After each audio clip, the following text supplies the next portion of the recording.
Okay, so as most of you know, my name is Tamara Spearing, and I am the founder of the Blood Effect Foundation. This is my sassy little girl, Gwendolyn. Yes, there might be some tears, and I encourage it. I cry when I laugh, and I'm all for the emotions, so please don't harness them if you feel the need to. So you guys aren't quite there yet, but just imagine you're walking into the NICU for the first time. But this time you aren't wearing your scrubs, you don't have a stethoscope wrapped around your neck, and you're not wearing a badge with your name and your specialty. You are walking into the NICU for the first time as a parent. You're immediately overwhelmed by the lights and the monitors that trigger your anxiety from the alarms going off. You finally find your baby amongst the many that are fighting for their lives, but only to see that they are tied up in wires, and you can't really make out their face because it's covered by some breathing support. You can't wait to hold your new baby, but you're only told that you're not allowed to touch them because they're in critical condition and they must not move. Doctors, nurses, and specialists are coming to you with their questions and concerns, but you still don't know how you ended up in this place. This place that feels so foreign.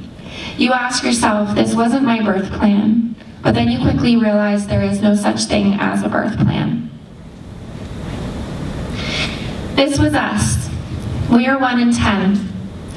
My pregnancy was normal, but why wouldn't it be? I was young, I was healthy, I was active.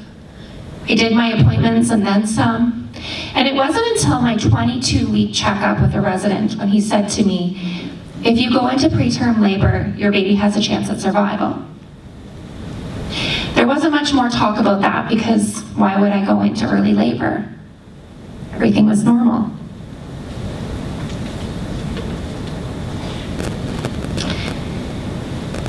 "28 weeks and 5 days. December 23rd, 2019 will burn in the back of my head forever. It was actually the first time meeting with my OB just across the road. And everything looked great, as to be expected. I was showing a little bit large, so we did have ultrasound booked at 32 weeks follow-up. And I just so happened to be in hospital that day because of a loved one that was admitted onto the ICU.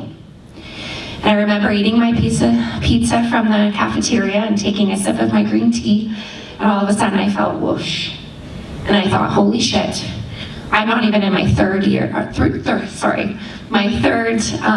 trimester, and I'm already losing control of my bladder.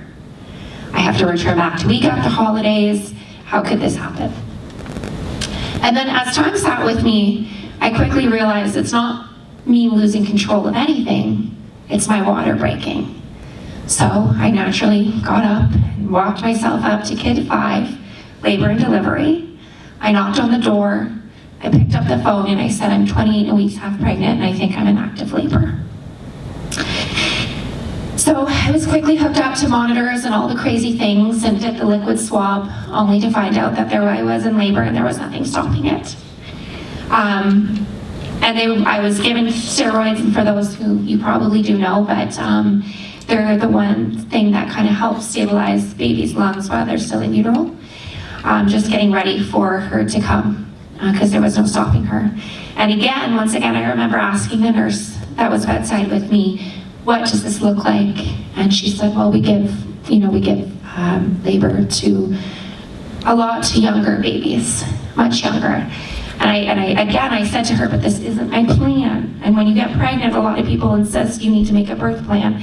And she said, there is no such thing as a birth plan. 2 pounds, 10 ounces. That's my little bean.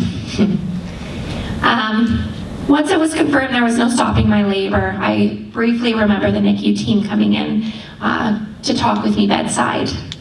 I was in shock at this point, like so many parents in my position. I wasn't very receptive to what they were telling me.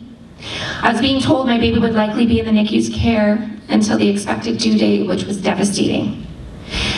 I remember that night going back to my room without my daughter. It was horrible, but going back to a room full of other mothers with their new baby born with their new babies who were just born were just completely devastating. Does anybody know what esophageal atresia is? No, yeah, I didn't either. So how I like to explain it is, it's something that when you're born unable to swallow. So the top of her esophagus was a dead pouch, and the bottom of her esophagus was attached to her windpipe. And this is something that happens very early on. And they came into me, the NICU team came into my room that night to deliver the news, and I was just beyond myself. I have a 28-week baby. She's very critically sick already, facing prematurity. But now she has this diagnosis, and I have no idea what it is. So I immediately turned to the internet and to social media. Hashtag preemie, hashtag 28 weeks, hashtag TEF, and hashtag WTF.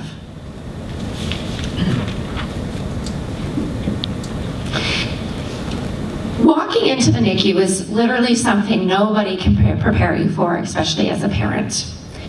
You are grieving your labor, you are grieving for your baby, you are grieving for what should have been and what should be. As we know, shock is there to protect us, but it can also make it very hard to understand or be receptive to what's going on. It is extremely overwhelming as a parent who may have little to no knowledge on when it comes to the medical world. It can be so intimidating that some may have a hard time advocating for their child or expressing their concerns and needs. We were in hospital for a total of 170 days between Kingston and Sick Kids in Toronto. 4 life-saving surgeries, 2 code blues, multiple blood transfusions, a handful of bedside procedures, 10 different specialists, 2 surgeons, 3 ambulance rides, 1 plane ride, and we were finally discharged on June 11th, 2020, and we ran and didn't look back.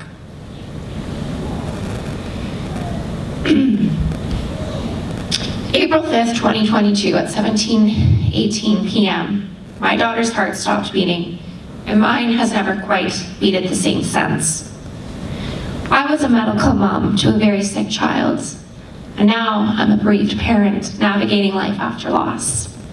For me and many others who are grieving know there is no such thing as 5 stages of grief. That's complete BS. Yes, you experience them, but you don't experience them to the point where you're healed and magically better. Sure, we know that grief is something that we move forward and with, but it's something that we don't move on from. I like to consider grief as a bad house guest. She sits with me daily. We laugh and we cry.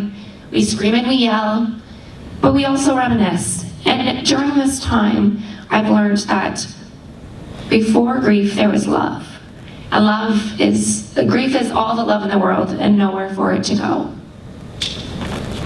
So, after losing Gwendolyn, like most parents, you feel so alone and completely isolated.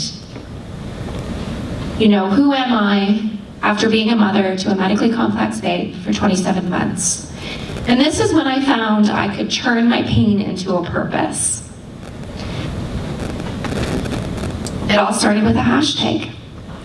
Because Gwen's passion for life while in and out of hospital showed us and many others how precious our time is.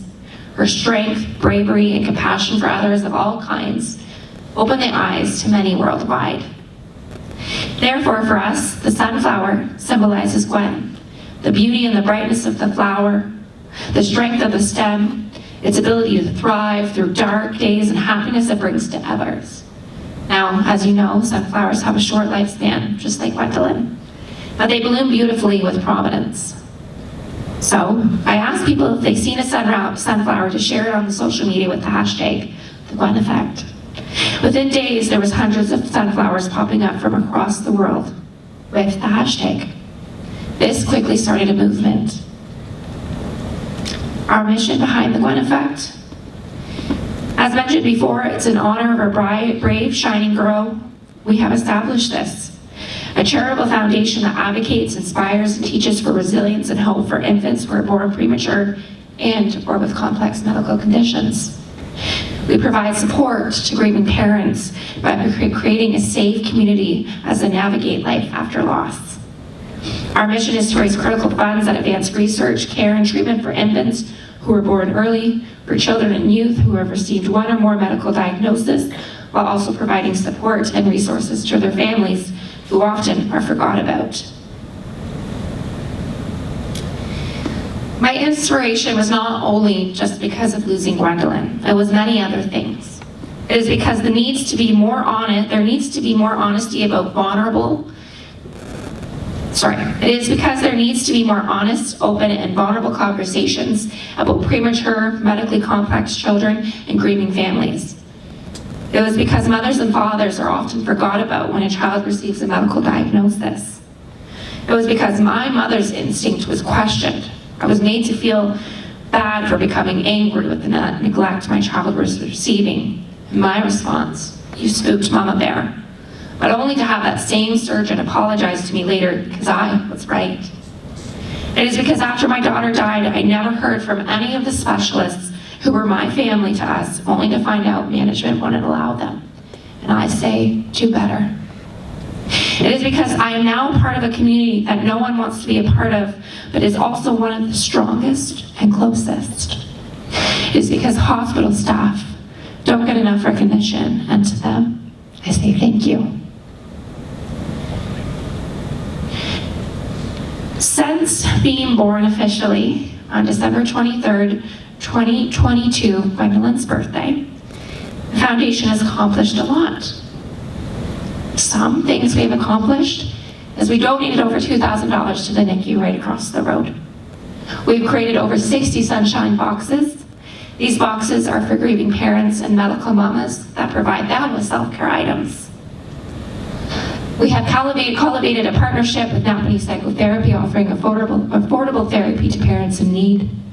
We're working with Child Life Always by donating toys and comfort items to the NICU and the PICU. We have created and presented grief workshops because it is so important to talk about the uncomfortable to get comfortable. The Gwen Effect podcast has now reached its 29th episode. You can find us on YouTube and Spotify.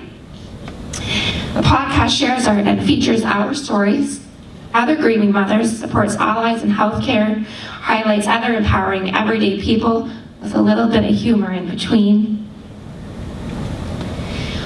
When I found out I'd be presenting at this conference, I went to my community of people.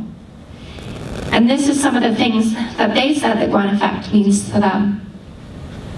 I love the ongoing heartbeat.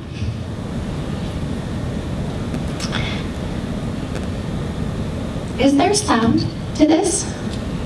It should work, yeah. Yeah? Okay. So do I just turn it up? Yeah, oh, no, it wasn't. Yeah. All right, so I wanted to end the presentation with one of my favorite videos of Gwendolyn. And for a girl that it used to intimidate the shit out of a lot of medical staff because of her patient files, became a very fierce and beautiful soul. She wasn't given a chance, and she learned to walk and talk and dance and swear, and she loved her hubby and just loved and just loved to be loved and loved so wholeheartedly. So I would like to introduce you to my daughter Gwendolyn, our little Miss Whitney Houston. Do you love Whitney, Gwen? I love her. I love Whitney. That's not my mom voice.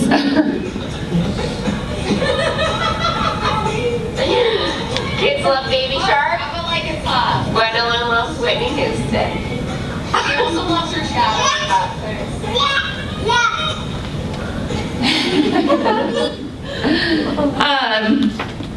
Again, thank you for having me here today, and I would love it if you guys would follow along with us as we empower women and their families through both sunshine and rain. There's my email, my Instagram, and of course our podcast. Thank you.